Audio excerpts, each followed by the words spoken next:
안녕하세요, 김주현입니다. 반갑습니다. 오늘은 23번째 시간입니다. 팀 고과는 이렇게 하는 것이군요, 라는 주제로 말씀드리도록 하겠습니다.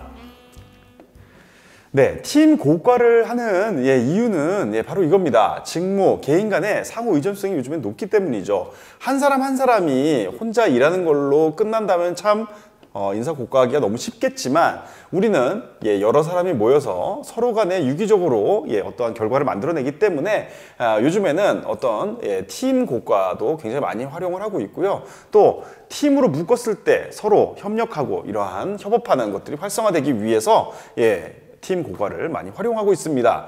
그래서 팀에 필요한 자질과 행동은 어떤 것이 있느냐라고 봤을 때 일단은 그 팀원들이 전체적으로 가지고 있는 직무 지식, 그러면서 어떠한 문제를 해결하는 능력, 또 무언가를 결정하는 의사결정 능력, 그러면서 또 서로 간의 구성원들 간의 인간관계를 좋게끔 만드는 그런 인간관계 능력, 이런 것들이 팀에 필요한 자질과 행동이라고 볼 수 있겠습니다.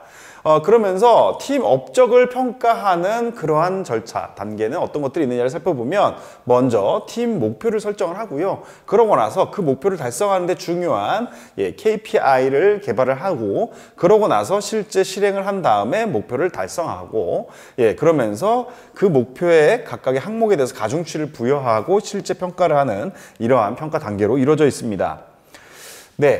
그 중에서 좀 중요한 부분이 바로 이 KPI, Key Performance Indicator라고 하는데, 핵심 성과 지표를 의미합니다. 이 해당하는 어떤 팀이 추구하는 전체적인 업무 목표, 그러면서 또 고객한테 주어지는 그런 가치, 이런 것들을 달성하기 위한 핵심 성공 요인을 갖다가 먼저 파악하는 것인데요.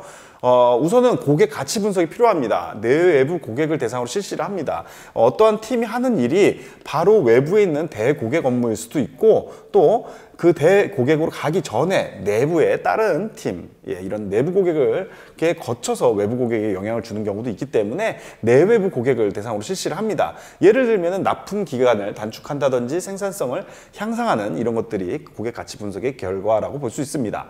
핵심 성공 요인은요, 이러한 가치, 이런 것들을 좀 제공하기 위해서는 어떠한 요인들이 갖춰져야 되느냐를 파악해 보는 것입니다.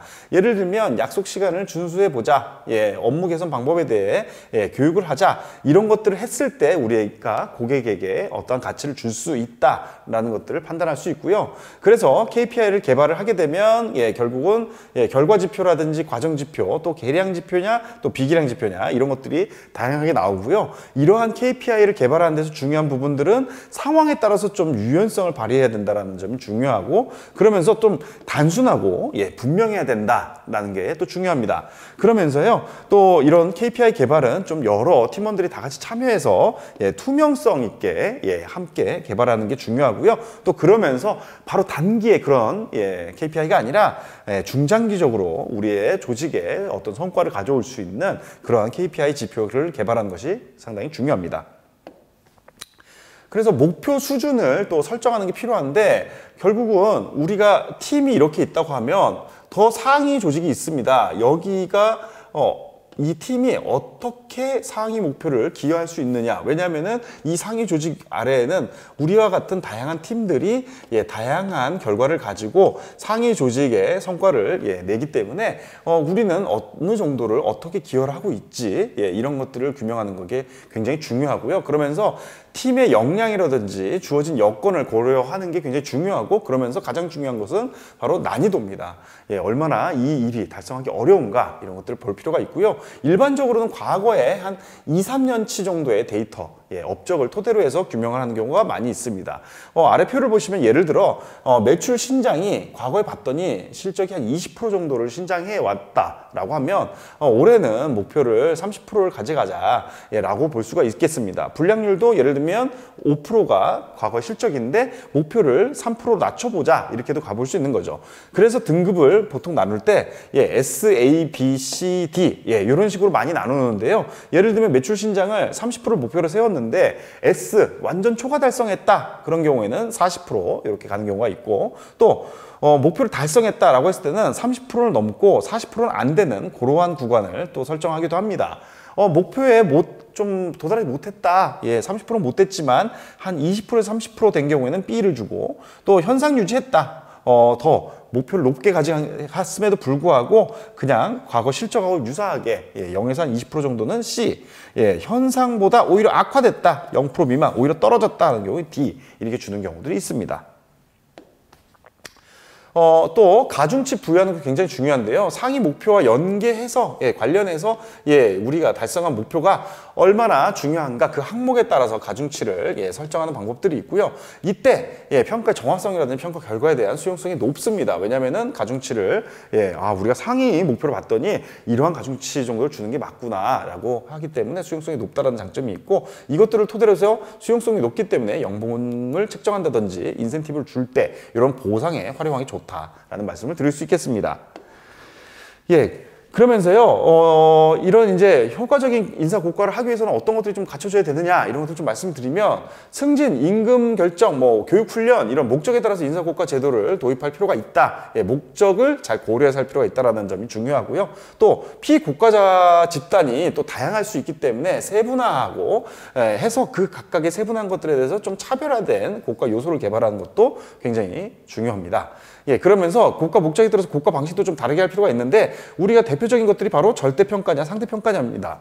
절대평가 같은 경우에는 정해진 딱 기준에 따라서 주는 거고요. 상대평가 같은 경우에는 어느 정도 정해진 비율을 정해놓고 거기에 따라서 평가를 하는 방법이 있는데, 서로 간에 좀 장단점이 있습니다. 절대평가 같은 경우에는 고과자가 좀 주관적으로 평가할 수 있다는 단점이 있고요. 상대평가 같은 경우에는 피고과자가 예를 들면은 S고 A고 B인데 A와 B 사이의 간격이 굉장히 적은 경우도 많습니다. 그런 경우 B를 받은 피고과자는 굉장히 억울할 수가 있겠죠. 그러면서 또 고과 결과를 공개를 할 거냐 말 거냐에 따라서도 굉장히 여러 효과들이 있는데, 결국은 이 고과에 대해서 신뢰성을 가지기 위해서는 공개를 하는 것이 일반적으로 좋다라고 보고 있습니다. 마지막으로도 평가센터 같이 고과자 같은 경우를 다수를 활용하는 방법, 또 굉장히 오류를 줄일 수 있는 방법이고요. 또 고과자 교육을 했을 때도 신뢰성을 확보하는 데 굉장히 좋다라는 말씀을 드릴 수 있습니다. 그러면서요, 자기평가, 스스로 내가 어땠냐를 평가함으로써 또 수용도를 높이는 그러한 장점이 있고요. 또 능력 개발형 고과를 함으로써 이 인사 고과가 나를 그냥 임금, 어떤 그 보상을 주는 그런 수단이 아니라 동시에 나의 능력도 개발해주는 그런 수단이구나라고 하는 좀 인식을 바꿀 수 있는 그런 방법이기도 하고요. 또 고과 제도를 만들 때 그때 직원들을 참여시켰을 때 수용성이 더 확보된다라는 장점이 있습니다. 오늘은 이렇게 23번째 시간 마무리하고요. 다음 시간에는 더 알찬 내용으로 찾아뵙도록 하겠습니다. 감사합니다.